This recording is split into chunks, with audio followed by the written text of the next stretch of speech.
സഹോദരീ സഹോദരന്മാരെ, നവകേരള സദസ്സുമായി ബന്ധപ്പെട്ട എല്ലാ കാര്യങ്ങളും ഇവിടെ വിശദമായി സംസാരിച്ചു കഴിഞ്ഞിട്ടുണ്ട്. ഈ സദസ്സിൻ്റെ ഒരു പ്രത്യേകത, ഓരോ പ്രദേശത്തും അവിടെയുള്ള ഏറ്റവും കൂടുതൽ ആളുകളെ ഉൾക്കൊള്ളാൻ പറ്റാവുന്ന ഗ്രൗണ്ട് അതത് മണ്ഡലത്തിലെ സംഘാടക സമിതി ഒരുക്കുകയായിരുന്നു. ആ കാര്യത്തിൽ നിങ്ങൾക്ക് വന്ന പ്രയാസം എല്ലാവർക്കും അറിയാവുന്ന കാര്യമാണ്. നേരത്തെ കണ്ട സ്ഥലത്ത് പരിപാടി നടത്താൻ പറ്റാത്ത സാഹചര്യം വന്നു. അതിൻ്റെ ഭാഗമായുള്ള പ്രയാസമാണ് ഇവിടെ ഈ ഗ്രൗണ്ടിൽ ഉള്ള അത്രയോ അതിൽ കൂടുതലോ ആളുകൾ പുറത്ത് നിൽക്കേണ്ട അവസ്ഥ വന്നിരിക്കുന്നു. അത് നവകേരള സദസ്സിൻ്റെ വിജയം തന്നെയാണ് കാണിക്കുന്നത്. നമ്മുടെ നാട്ടിലെല്ലായിടവും നവകേരള സദസ്സിന് പതിനായിരങ്ങളാണ് ഈ പരിപാടിയിലേക്ക് ഒഴുകിയെത്തുന്നത്. ആ കൂട്ടത്തിൽ ഏറ്റവും നല്ല പരിപാടികൾ നടക്കേണ്ട ഒരു മണ്ഡലം തന്നെയാണ് ചടയമംഗലം. കടക്കല് ഒരുക്കിയ ഗ്രൗണ്ട് ഇല്ലാതിരുന്നിട്ടും പരിപാടിയുടെ ഭാഗമാകാൻ ആയിരക്കണക്കിന് ആളുകളാണ് ഈ വേദിയിലേക്ക് കടക്കാൻ കഴിയാതെ പുറത്ത് നിൽക്കുന്നത്. അത് ഇവിടുത്തെ ഒരു പ്രത്യേകത തന്നെ. എന്തുകൊണ്ടാണ് ഈ രീതിയിൽ ജനങ്ങൾ വലിയ തോതിൽ ഈ പരിപാടിയുടെ ഭാഗമാവുന്നത്? ഈ പരിപാടി ഏതെങ്കിലും ഒരു പ്രത്യേക രാഷ്ട്രീയ കക്ഷിക്കോ ഏതെങ്കിലും ഒരു രാഷ്ട്രീയ കക്ഷികൾ കൂടിയുള്ള മുന്നണിക്കോ വേണ്ടിയുള്ള പരിപാടിയല്ല. അതേപോലെ തന്നെ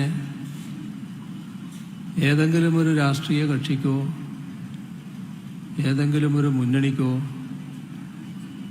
എതിരായ പരിപാടിയുമല്ല. പിന്നെ എന്താണ്?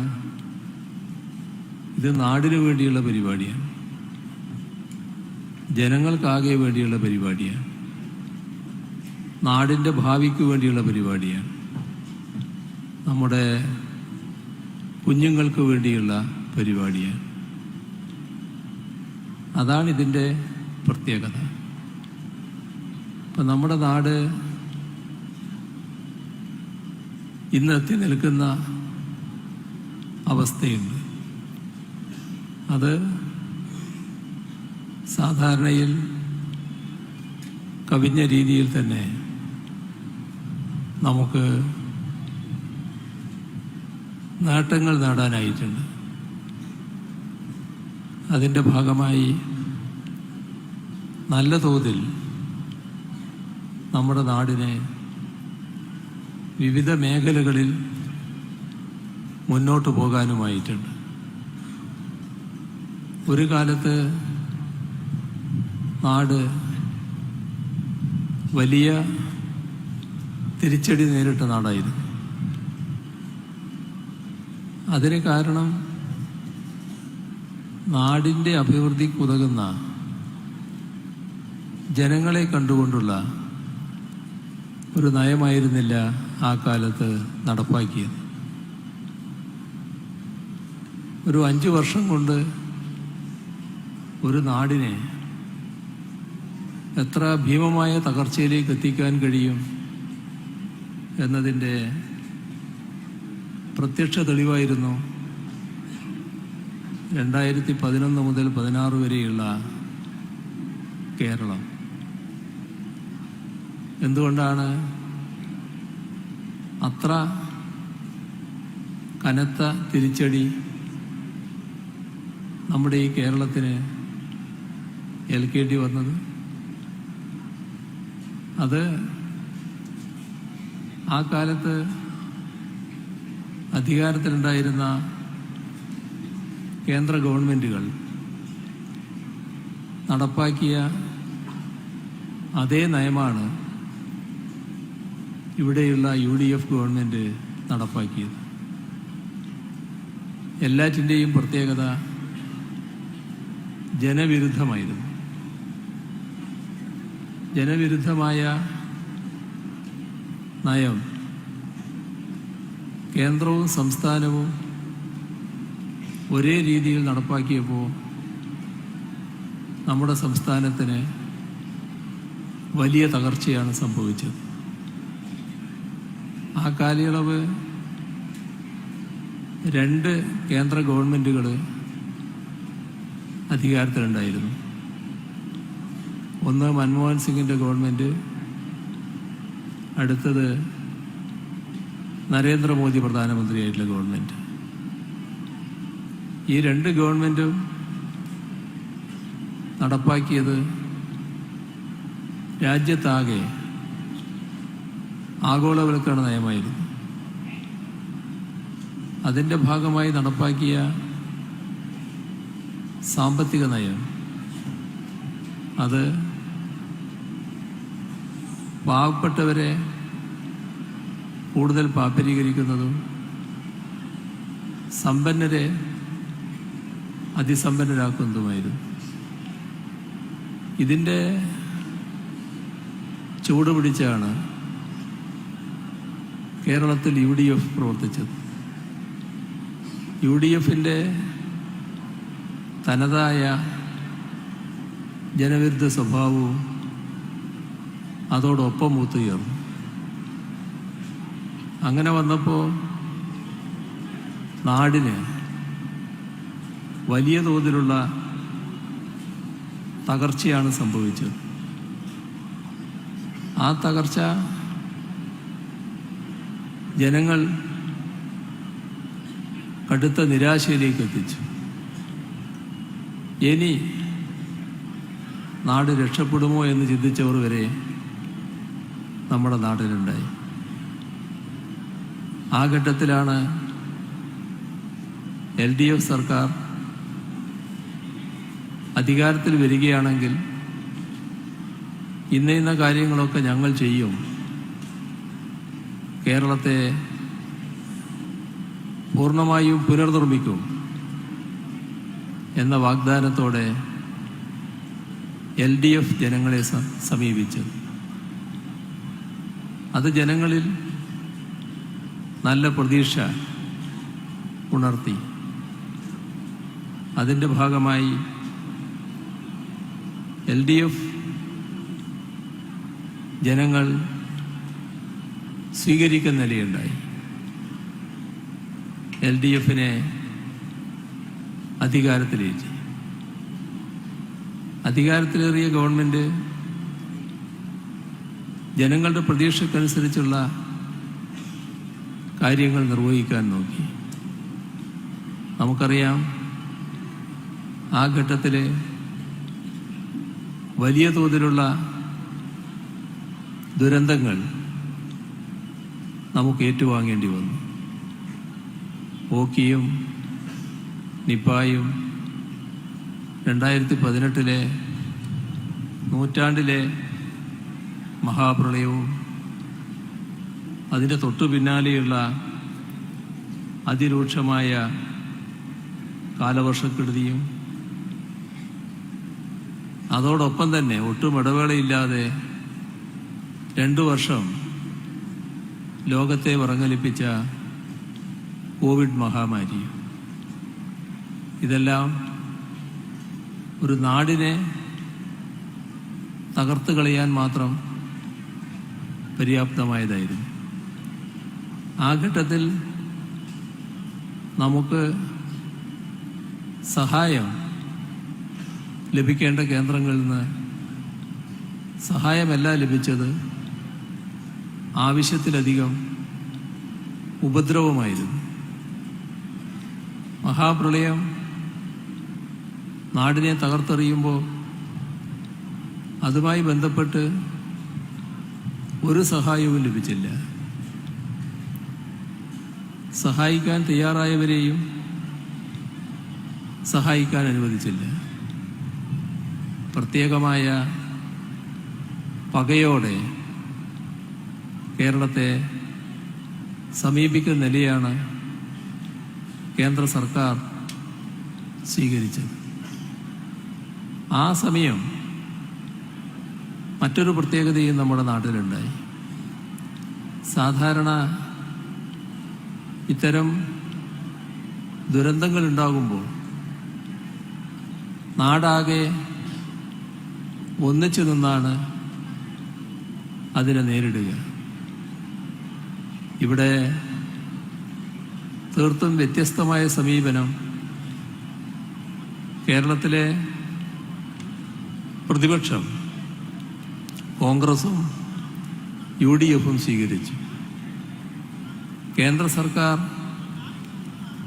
ആവശ്യമായ പിന്തുണ നൽകാതിരിക്കുമ്പോൾ ആ കേന്ദ്ര സർക്കാരിൻ്റെ നിലപാടിനോടൊപ്പം നിന്ന് കേരളത്തെ കുറ്റപ്പെടുത്താനാണ്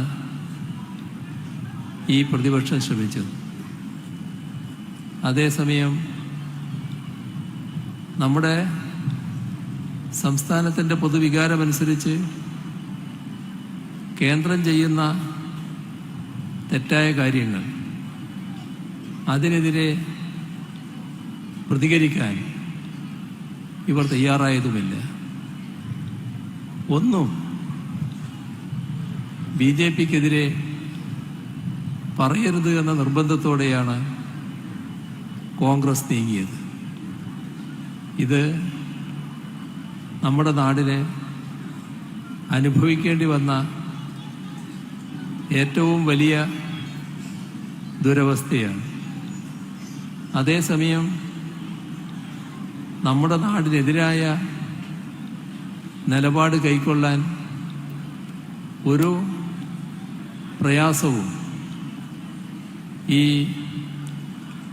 കോൺഗ്രസിനും UDFിനും ഉണ്ടായില്ല എന്നതും ഓർക്കേണ്ടതാണ്. നമ്മളെ കോവിഡിൻ്റെ ഘട്ടം വന്നപ്പോൾ സാലറി ചാലഞ്ചിലൂടെ നമ്മുടെ നാടിനെ അല്പം ആശ്വാസം ലഭിക്കാൻ ജീവനക്കാരിൽ നിന്നും വായ്പയെടുക്കാൻ തീരുമാനിച്ചപ്പോൾ ആ സാലറി ചാലഞ്ചിനെ ഞങ്ങൾ അംഗീകരിക്കുന്നില്ല എന്നും അതിനെ എതിർക്കുന്നു എന്നുമുള്ള നിലപാടാണ് കോൺഗ്രസും UDFും എടുത്തത്. അതിനെതിരെ കോടതിയിൽ വരെ പോകാനും തയ്യാറായി. ഇതെല്ലാം കേരളത്തിനെതിരെയുള്ള നീക്കങ്ങളായിരുന്നു. ഇതെല്ലാമായിട്ടും നമ്മുടെ നാട് ജനം പ്രതീക്ഷിച്ച രീതിയിൽ മുന്നേറി എന്നതാണ് നമ്മുടെ മുന്നിലുള്ള വസ്തുതകൾ.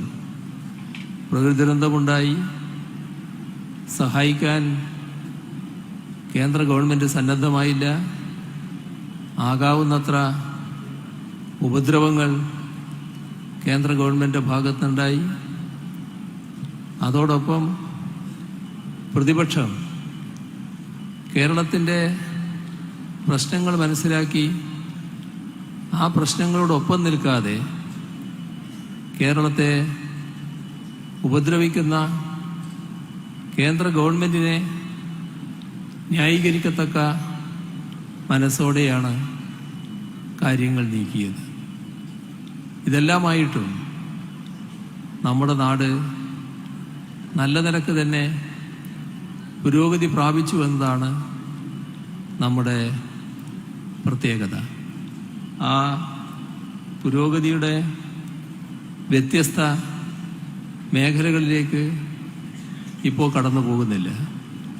പക്ഷേ നമ്മുടെ നാടിൻ്റെ ആഭ്യന്തര വളർച്ചാ നിരക്ക്, സംസ്ഥാനത്തിൻ്റെ ആഭ്യന്തര വളർച്ചാ നിരക്ക് 2016 ശേഷം ഉള്ള 7 വർഷം എടുത്താൽ 8% കൂടുതലായിരിക്കുന്നു എന്നത് നാടിന് അഭിമാനിക്കാൻ വക നൽകുന്ന ഒന്നാണ്. നല്ല തോതിൽ നമ്മുടെ ആഭ്യന്തര വളർച്ചാ നിരക്ക് ഉയർന്നിരിക്കുന്നു.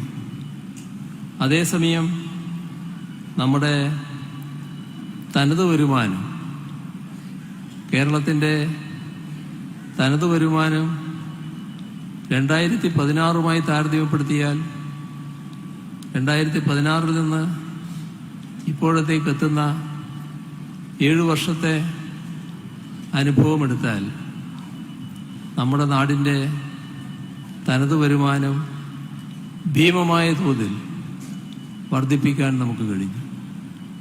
അത് 41% വർദ്ധിപ്പിക്കാൻ നമ്മുടെ സംസ്ഥാനത്തിന് കഴിഞ്ഞിരിക്കുന്നത്. അതേപോലെ തന്നെ കേരളത്തിൻ്റെ ആഭ്യന്തര ഉൽപ്പാദനം ഇത് നല്ല നിലക്ക് വർദ്ധിപ്പിക്കാൻ നമ്മുടെ നാടിന് കഴിഞ്ഞിരിക്കുന്നു. നേരത്തെ ആഭ്യന്തര ഉൽപ്പാദനം 2016 5 ലക്ഷം കോടിയിൽ പരം രൂപയായിരുന്നു. എന്നാൽ 7 വർഷം പിന്നിടുമ്പോൾ അത് 5-ൽ നിന്ന് 10 ലക്ഷം കോടിയിൽ പരം രൂപയായി വർദ്ധിപ്പിക്കാൻ നമ്മുടെ നാടിന് കഴിഞ്ഞിരിക്കുന്നു. നമ്മുടെ പ്രതിശീർഷ വരുമാനം, രാജ്യത്ത് തന്നെ പ്രതിശീർഷ വരുമാനം നല്ല നിലക്ക് വർദ്ധിപ്പിച്ച സംസ്ഥാനങ്ങളുടെ നിരയിലാണ് നമ്മുടെ സ്ഥാനം. ഇവിടെ പ്രതിശീർഷ വരുമാനം 2016 1,48,000 രൂപയായിരുന്നു. ഇപ്പോഴത് 1,48,000 നിന്ന് 2,28,000 രൂപയായി വർദ്ധിപ്പിക്കാൻ നമുക്ക് കഴിഞ്ഞിരിക്കുന്നു. ഇത് കാണിക്കുന്നത് എന്താ? ഈ കണക്കുകൾ കാണിക്കുന്നത് നല്ല രീതിയിൽ നമ്മുടെ നാടിനെ വികസിക്കാൻ കഴിഞ്ഞിരിക്കുന്നു, അഭിവൃദ്ധി നേടാൻ കഴിഞ്ഞിരിക്കുന്നു, ഉൽപാദന മേഖലയിൽ വർധനവുണ്ടാക്കാൻ കഴിഞ്ഞിരിക്കുന്നു, വരുമാനത്തിൽ വർധനവുണ്ടാക്കാൻ കഴിഞ്ഞിരിക്കുന്നു. ഇതെല്ലാം ഈ നിലക്കായ ഒരു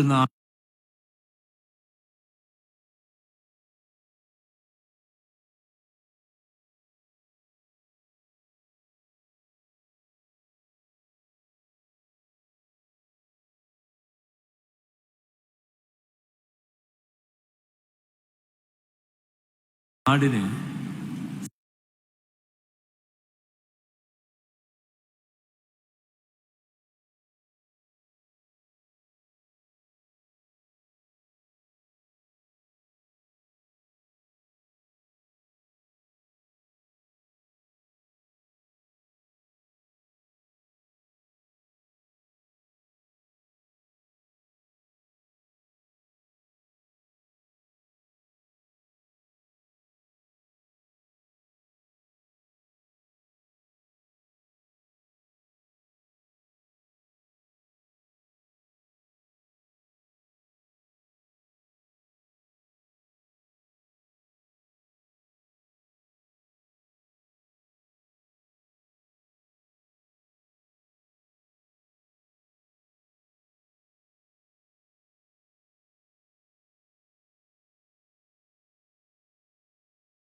സാധാരണ നില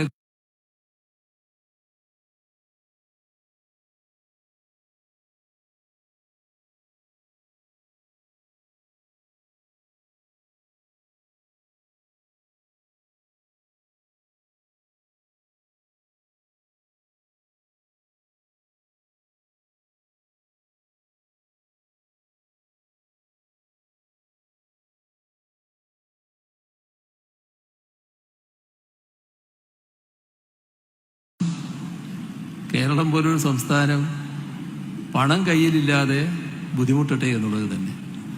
ഇതെല്ലാമായാലും ഒരു ഭാഗമേ ആകുന്നുള്ളൂ. വേറൊരു ഭാഗം സംസ്ഥാനത്തിൻ്റെ പ്രവർത്തനങ്ങൾ നടത്തുന്നതിന് ആവശ്യമായി വരുന്ന പണം വായ്പയിലൂടെ കണ്ടെത്തും. ആ വായ്പ ഒരു തരത്തിലും നാടിന് ദോഷമായി വരുന്നതല്ല. നാടിൻ്റെ വിവിധ മേഖലകളുടെ വികസനത്തിനുള്ള പദ്ധതികൾക്കാണ് ഈ വായ്പ എടുക്കുന്നത്. ആ വായ്പ നല്ല രീതിയിൽ പദ്ധതികൾ കൊണ്ടുവരുന്നതിന് സഹായിക്കും. ആ പദ്ധതികളിലൂടെ തന്നെ ഉണ്ടാകുന്ന വരുമാനത്തിലൂടെ വായ്പ തിരിച്ചടക്കുകയും ചെയ്യും. ഒരു പ്രയാസവും നാടിനുണ്ടാകുന്നതല്ല. ഈ വായ്പ സാധാരണ നിലക്ക് സംസ്ഥാന സർക്കാരിൻ്റെ അധികാര പരിധിയിൽപ്പെട്ട കാര്യമാണ്. നമുക്ക് ഭരണഘടന അനുസരിച്ച് ലഭിക്കുന്ന ഉറപ്പ് സംസ്ഥാനത്തിൻ്റെ സാമ്പത്തിക കാര്യങ്ങൾ തീരുമാനിക്കാനുള്ള അധികാരമുണ്ട് എന്നതാണ്. അതിൻ്റെ ഭാഗമായാണ് നമ്മൾ നിയമസഭയിൽ ഒരു നിയമം കൊണ്ടുവന്നത്. പക്ഷേ നാം അനുഭവിക്കുന്നത് ഒരു പ്രത്യേക സാഹചര്യമാണ്. ആ സാഹചര്യം ഈ ഭരണഘടന അനുസരിച്ചുള്ള കാര്യങ്ങൾ നിർവഹിക്കാൻ വിടുന്നില്ല. അതിന് ഭരണഘടനാ വിരുദ്ധമായി കേന്ദ്ര ഗവൺമെൻറ് ഇടപെടുന്നു. അതിലൂടെ നമ്മുടെ സംസ്ഥാനത്തിൻ്റെ കടപരിധി, വായ്പാ പരിധി നിശ്ചയിക്കാനുള്ള അധികാരം കേന്ദ്ര ഗവൺമെൻറ് അങ്ങെടുക്കുകയാണ്. അവർ വായ്പാ പരിധി നിശ്ചയിക്കുമ്പോൾ നമ്മുടെ സംസ്ഥാനത്തിൻ്റെ വായ്പാ പരിധിയിൽ വലിയ കുറവ് വരുത്തുന്നു. അത് നമുക്ക് പ്രയാസം സൃഷ്ടിക്കുന്നു.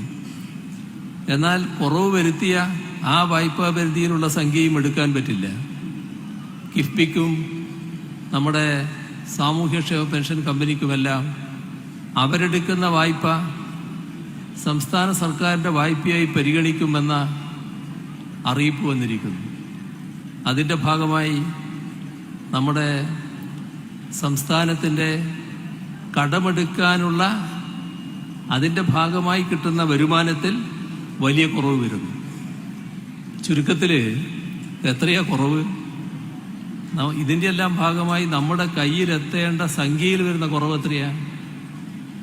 ഒരു 10-100 കോടിയല്ല, 1000-10,000 കോടിയല്ല, 1,07,500 കോടിയിൽ പരം രൂപ ഈ 7 വർഷം നമ്മുടെ സംസ്ഥാനത്തിൻ്റെ കയ്യിലെത്തേണ്ട പണം എത്താതിരുന്നു ഈ നയത്തിൻ്റെ ഭാഗമായി.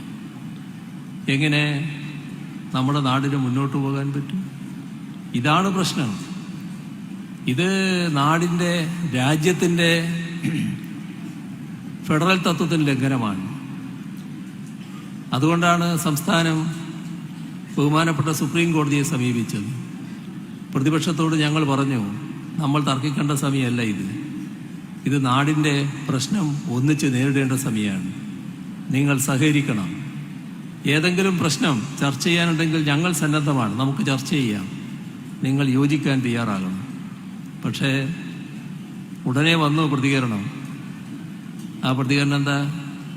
നിങ്ങളുമായി ഒരു യോജിപ്പിനുമില്ല. ഇതാണ് അവസ്ഥ. ഇത് LDF UDF പ്രശ്നമല്ല, നാടിൻ്റെ പ്രശ്നമാണ്, ജനങ്ങളുടെ പ്രശ്നമാണ്, നാടിൻ്റെ ഭാവിയുടെ പ്രശ്നമാണ്. പക്ഷേ അവർ സഹകരിക്കാൻ തയ്യാറല്ല. അവര് കേന്ദ്രത്തിലെ ഭരണ നേതൃത്വം BJPയുടെ കേരള വിരുദ്ധ മനസ്സിനോടൊപ്പമാണ്. എല്ലാ ഘട്ടത്തിലും അതാണ്. ഇത് ദീർഘകാലമായി തുടരുന്ന ഒരു സമീപനമായതുകൊണ്ട് തന്നെ ജനങ്ങൾ കൃത്യമായത് തിരിച്ചറിഞ്ഞിരിക്കുന്നു. അതാണ് ഈ പരിപാടിക്ക് 10,000 ഒഴുകി വരാൻ ഇടയായിട്ടുള്ളത്. അത് നാടിൻ്റെ വികാരമാണ് കാണിക്കുന്നത്. നാട് ഒറ്റക്കെട്ടാണ് എന്നാണ് കാണിക്കുന്നത്. ഈ ഒഴുകി വരുന്ന 10,000 സർക്കാരിന് കൃത്യമായ സന്ദേശം നൽകുകയാണ്. നിങ്ങൾ ധൈര്യമായി മുന്നോട്ട് പോയിക്കോ, ഞങ്ങളുണ്ട് കൂടെ. അത് മതി. അതിന് നന്ദി നന്ദി എന്ന് മാത്രം പറഞ്ഞുകൊണ്ട് അവസാനിപ്പിക്കുന്നു. നിങ്ങൾക്കെൻ്റെ അഭിവാദ്യങ്ങൾ. പ്രിയപ്പെട്ടവരെ,